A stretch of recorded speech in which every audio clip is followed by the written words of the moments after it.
മുണ്ടക്കൈ ചൂരൽമല ദുരന്തബാധിതരുടെ പുനരധിവാസവുമായി ബന്ധപ്പെട്ട് സർക്കാർ അവസാനം പ്രസിദ്ധീകരിച്ച ഗുണഭോക്തൃ പട്ടികയിൽ അപാകത ആരോപിച്ച് ദുരന്തബാധിതർ വീണ്ടും സമരത്തിലേക്ക്.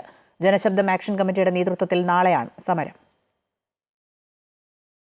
അർഹരായ 173 കുടുംബങ്ങളെ കൂടി ഉൾപ്പെടുത്തണമെന്നാവശ്യപ്പെട്ടാണ് ദുരന്തബാധിതരുടെ കൂട്ടായ്മ സമരം പ്രഖ്യാപിച്ചത്.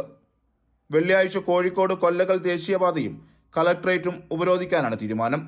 പുതുതായി കൂട്ടിച്ചേർത്ത പട്ടികയിൽ ഉൾപ്പെട്ട 49 കുടുംബങ്ങളിൽ 12 പേർ അനർഹരാണ്. ഒരേ കാട്ടിൽപ്പെട്ട 2 പേരും മുണ്ടക്കയിൽ നിന്ന് വർഷങ്ങൾക്ക് മുമ്പ് മാറി താമസിച്ചവർ വരെ പട്ടികയിൽ ഉൾപ്പെട്ടപ്പോൾ അർഹരായ പലരും ഒഴിവാക്കപ്പെട്ടു.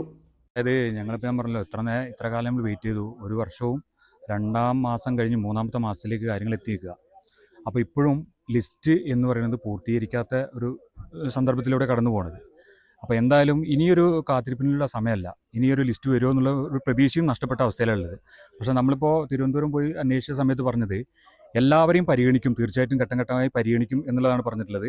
പക്ഷേ ഇപ്പോൾ നിലവിൽ പോയിക്കൊണ്ടിരിക്കുന്ന ഒരു അവസ്ഥ എന്ന് പറഞ്ഞാൽ ഒരു ആശങ്കയിലൂടെ കടന്നു പോകുന്ന ഒരു സാഹചര്യമാണ് ഉള്ളത്.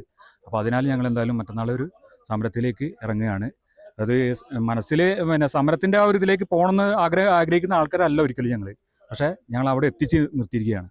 പട്ടികയിലെ 6 പേർ അനർഹരാണെന്ന് ബന്ധപ്പെട്ട ഉദ്യോഗസ്ഥൻ തന്നെ റിപ്പോർട്ട് നൽകിയിട്ടുണ്ട്. അനർഹരായവർ പട്ടികയിൽ കടന്നുകൂടിയതിനു പിന്നിൽ പ്രവർത്തിച്ചത് സ്ഥലം മാറിപ്പോയ വില്ലേജ് ഓഫീസറാണെന്നും ദുരന്തബാധിതർ ആരോപിക്കുന്നു. അമൃത ന്യൂസ്, വയനാട്.